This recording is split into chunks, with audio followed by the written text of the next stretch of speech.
വടകരയിൽ ലഹരി ഇടപാട് കേസിൽ ഉൾപ്പെട്ട 2 അധ്യാപികമാരെയും പുറത്താക്കി. കേസിൽ അന്വേഷണം കൂടുതൽ പേരിലേക്ക് വ്യാപിപ്പിക്കുകയാണ്. ലഹരി സംഘങ്ങൾ വൻ തുകയ്ക്കുള്ള സാമ്പത്തിക ഇടപാടുകൾക്ക് സ്ത്രീകളെ മറയാക്കിയെന്നാണ് പോലീസിന്റെ നിഗമനം. അറസ്റ്റിലായ അധ്യാപിക കീർത്തനയ്ക്കും കാവ്യയ്ക്കും ഇടപാടിലുള്ള പങ്ക് എന്തായിരുന്നു എന്നും കണ്ടെത്തണം.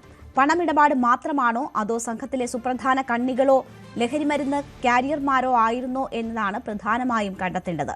ലക്ഷക്കണക്കിന് രൂപയുടെ സാമ്പത്തിക ഇടപാടുകൾ ഇവരുടെ അക്കൗണ്ടിലൂടെ നടന്നിട്ടുള്ളത് വ്യക്തമാണ്. സംഭവം പ്രത്യേക സംഘം അന്വേഷിക്കും. രണ്ടാഴ്ച മുമ്പ് വടകരയിൽ മയക്കുമരുന്നുമായി റിസ്വാൻ എന്നയാളെ പിടികൂടിയതുമായി ബന്ധപ്പെട്ട സംഭവങ്ങളെ തുടർന്നാണ് ഞെട്ടിക്കുന്ന വിവരങ്ങൾ പുറത്തുവന്നത്. റിസ്വാന് അധ്യാപികയായ BRCയുടെ കീഴിൽ കരാർ അധ്യാപികയായി ജോലി ചെയ്തിരുന്ന, കായിക പരിശീലകയായി വിവിധ സ്കൂളുകളിൽ ജോലി ചെയ്തിരുന്ന കീർത്തനയുമായി അടുത്ത ബന്ധമുണ്ടെന്ന് പോലീസ് കണ്ടെത്തുന്നു. ഇവരുടെ അക്കൗണ്ടിൽ നിന്നും വലിയ തോതിലുള്ള പണം കീർത്തനയുടെ അക്കൗണ്ടിലേക്ക് വരുന്നു. ഒപ്പം ഈ മയക്കുമരുന്ന് വാങ്ങാനായി എത്തുന്നവർ കീർത്തനയുടെ അക്കൗണ്ടിലേക്കും പണം നൽകിയിരുന്നുവെന്ന് പോലീസ് നൽകിയ പരിശോധനയിൽ കണ്ടെത്തി. ഇതിനുശേഷം പണം ലഭിച്ചു കഴിഞ്ഞാൽ വാട്സാപ്പിൽ ലൊക്കേഷൻ അയച്ചു കൊടുക്കുകയും ആ ലൊക്കേഷനിൽ ചെന്ന ശേഷം ഈ കാരിയർമാർ ഇവർക്ക് MDMA കൈമാറുകയും ചെയ്യുന്ന രീതിയാണ് കണ്ടുവന്നത്. പിന്നീട് ഈ കീർത്തനയുടെ അക്കൗണ്ട് പരിശോധിച്ചുള്ള അന്വേഷണത്തിലാണ് കാവ്യ എന്ന ഓട്ടിസം സെന്ററിൽ ജോലി ചെയ്യുന്ന മറ്റൊരു കരാർ അധ്യാപികയിൽ കൂടി അന്വേഷണം എത്തിയത്. ഇവരുടെ അക്കൗണ്ടിലും സമാനമായി തന്നെ പണം വലിയ തോതിൽ എത്തി. ലക്ഷങ്ങളുടെ ഇടപാടുകൾ ഇവരുടെ അക്കൗണ്ടിൽ നടന്നു. ഒപ്പം ഇവരും ഈ മയക്കുമരുന്ന് വാങ്ങാൻ എത്തുന്ന ഇടപാടുകാർക്ക് ലൊക്കേഷൻ ഷെയർ ചെയ്ത് കൊടുക്കുകയും ചെയ്തു എന്ന് കണ്ടെത്തിയിരുന്നു. എന്തായാലും വലിയ വിവരങ്ങളാണ് പുറത്തു വന്നത്. ഇതിന്റെ അടിസ്ഥാനത്തിലാണ് ഇവരെ രണ്ടുപേരെയും സർവീസിൽ നിന്നും നീക്കം ചെയ്തുകൊണ്ട് പ്രോജക്ട് കോർഡിനേറ്റർ ഉത്തരവിറക്കിയിരുന്നു. ഒപ്പം ഇവർക്കെതിരെ അന്വേഷണം നടത്തുന്നതിനായി മറ്റ് കൂടുതൽ ആളുകൾ ഇതിൽ ഉൾപ്പെട്ടിട്ടുണ്ടോ അല്ലെങ്കിൽ വലിയ ശൃംഖലയാണോ ഈ തട്ടിപ്പിന് പിന്നിലെന്ന് കണ്ടെത്തുന്നതിനായി പ്രത്യേക അന്വേഷണ സംഘത്തെ നിയോഗിക്കും എന്ന ഒരു വിവരങ്ങളും പുറത്തുവരുന്നു. ഇക്കാര്യം പ്രോജക്ട് കോർഡിനേറ്റർ വിശദീകരിച്ചു. ബഹുമാനപ്പെട്ട പൊതുവിദ്യാഭ്യാസ വകുപ്പ് മന്ത്രി N. ഷംസുദ്ദീൻ ഇന്ന് രാവിലെ ഇത് സംബന്ധിച്ച് അന്വേഷിച്ചിരുന്നു. അദ്ദേഹം സൂചിപ്പിച്ചിട്ടുള്ളത് ഇത്തരം കാര്യങ്ങളെക്കുറിച്ച് വളരെ സമഗ്രമായിട്ടുള്ള അന്വേഷണം നടത്തും. മാത്രമല്ല കുറ്റക്കാർക്കെതിരെ വളരെ ശക്തമായിട്ടുള്ള നടപടിയുമായി ഡിപ്പാർട്ട്മെന്റ് മുന്നോട്ട് പോകും. SSKയെ സംബന്ധിച്ചിടത്തോളം വളരെ അപമാനകരമായിട്ടുള്ള ഒരു സാഹചര്യമാണ്. ഇത്തരം ചില നിർഭാഗ്യകരമായ സാഹചര്യങ്ങൾ ഒരു കാരണവശാലും പൊതുവിദ്യാഭ്യാസ വകുപ്പിന്റെ പ്രധാനപ്പെട്ട ഒരു കേന്ദ്രം എന്നുള്ള നിലക്ക് SSKയുടെ ഭാഗമായി പ്രവർത്തിക്കുന്ന BRCകളിൽ നിന്ന് ഉണ്ടാവാൻ പാടില്ല. പ്രത്യേകിച്ച് അധ്യാപകരുടെ ഭാഗത്തുനിന്ന് വളരെ മാതൃകാപരമായി നിൽക്കേണ്ട അധ്യാപകരുടെ ഭാഗത്തുനിന്നുണ്ടായിട്ടുള്ള ഇതിനെതിരെ വളരെ ശക്തമായിട്ടുള്ള നടപടികളുണ്ടാവും. ഈ പ്രശ്നത്തെക്കുറിച്ച് അല്ലെങ്കിൽ ഈ മയക്കുമരുന്ന് ഇടപാടിൽ അധ്യാപികമാർക്കുള്ള പങ്ക് വെളിപ്പെട്ട സമയത്ത് തന്നെ നടപടി എടുത്തതായി AEOയും വ്യക്തമാക്കുന്നു. കൂടുതൽ അന്വേഷണം ഇക്കാര്യത്തിൽ ഉണ്ടാവും. ശക്തമായ നടപടികൾ വകുപ്പിന്റെ ഭാഗത്തും ഉണ്ടാകുമെന്നും അദ്ദേഹം പറയുന്നു. വിവരം നമ്മൾ പോലീസിൽ നിന്ന് അറിഞ്ഞ ഉടനെ തന്നെ ആദ്യത്തെ ടീച്ചർ കീർത്തന എന്ന് പറഞ്ഞ ടീച്ചർ, അവർ BRCയിലെ സ്പെഷ്യലിസ്റ്റ് PET ആണ്. അവരെ നമ്മൾ അപ്പോൾ തന്നെ സർവീസിൽ നിന്ന് നീക്കം ചെയ്തു, അവരെ ഡിസ്മിസ് ചെയ്തു. രണ്ടാമത്തെ ആളെ കേസ് കഴിഞ്ഞ ദിവസം വന്നിട്ടേ ഉള്ളൂ.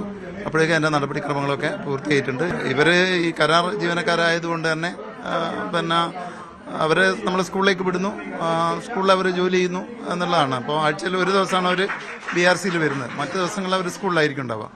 അപ്പോൾ അങ്ങനെയുള്ള പ്രവർത്തനങ്ങളൊന്നും നമുക്ക് മോശമായ റിപ്പോർട്ട് ഇവരെ കുറിച്ച് നേരത്തെ കിട്ടിയിട്ടില്ല.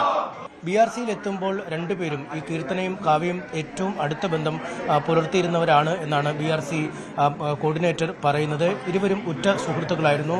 വിവാഹബന്ധം വേർപിരിഞ്ഞവർ എന്നാണ് ഇവിടെ അറിയിച്ചത്. അതുകൊണ്ട് തന്നെ ഇവർ ആ ഒരു സാഹചര്യത്തിലാണ് ഒറ്റക്കെട്ടായി മുന്നോട്ട് നീങ്ങിയത് എന്ന ഒരു നിഗമനമാണുള്ളത്. നേരത്തെ അവർക്ക് പരിക്ക് പറ്റി ആശുപത്രിയിൽ ചികിത്സയിൽ കഴിഞ്ഞപ്പോൾ ചികിത്സിക്കുന്നതിന് പോലും സാമ്പത്തികമായി ബുദ്ധിമുട്ടിയിരുന്ന ഒരാളാണ് കാവ്യ. BRCകളിൽ നിന്ന് പിരിവ് നടത്തി 2 ലക്ഷം രൂപയോളം സമാഹരിക്കുകയും ആ പണം നൽകുകയും ചെയ്തിരുന്നു. അത് വെച്ചാണ് അവരുടെ ചികിത്സാ കാര്യങ്ങൾ നടക്കുകയും ചെയ്തത്. എന്നാൽ പിന്നീട് ഈ കഴിഞ്ഞ കുറച്ച് നാളുകളായി തന്നെ അവർ സാമ്പത്തിക നില വലിയ രീതിയിൽ മെച്ചപ്പെട്ടു എന്നാണ് ഇവിടെ ഉണ്ടായിരുന്നവർ, കൂടെ ജോലി ചെയ്തവർ പറയുന്നത്. അടുത്തിടെ ഒരു ആഡംബര കാർ വാങ്ങുകയും ചെയ്തിരുന്നു. ഈ കാർ വാങ്ങിയതിനെക്കുറിച്ച് കാവ്യയോട് ചോദിച്ചപ്പോൾ സഹോദരൻ വാങ്ങി നൽകിയതാണ് എന്ന വിശദീകരണമാണ് നൽകിയത്. ഒപ്പം വലിയ രീതിയിലുള്ള ആഡംബര വസ്തുക്കളും മറ്റുമൊക്കെ ഉപയോഗിക്കുന്ന രീതിയിലേക്കും ഇവർ മാറിയെന്ന് സഹപ്രവർത്തകർ പറയുന്നു.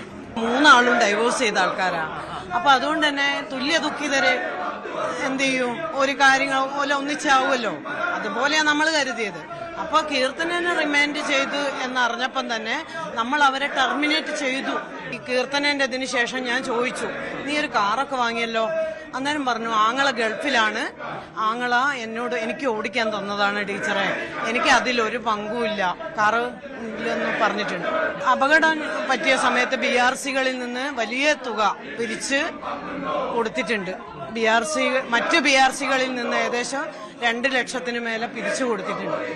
അവരാണ് പെട്ടെന്ന് ആ സാമ്പത്തിക നില മാറിയത്. അത് നമ്മൾ പൊതുവെ ഓളെ കാണുമ്പോൾ അങ്ങനെ സാമ്പത്തിക ബുദ്ധിമുട്ടുള്ള ആളാണെന്നൊന്നും നമുക്കല്ല, അങ്ങനെ പ്രയാസമുള്ള ആളുകളെ ഒരു ഔട്ട്ലുക്ക് കണ്ടാൽ തിരിയുന്ന ഒരവസ്ഥയല്ലേ, അതൊന്നും കാണാൻ തിരിയല.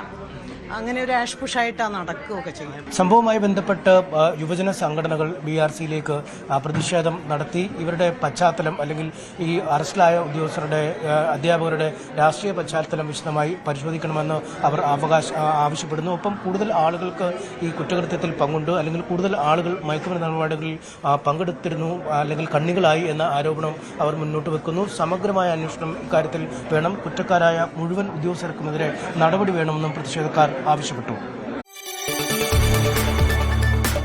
കൂടുതൽ വാർത്തകൾക്ക് News 18 Keralam YouTube channel subscribe ചെയ്യുക.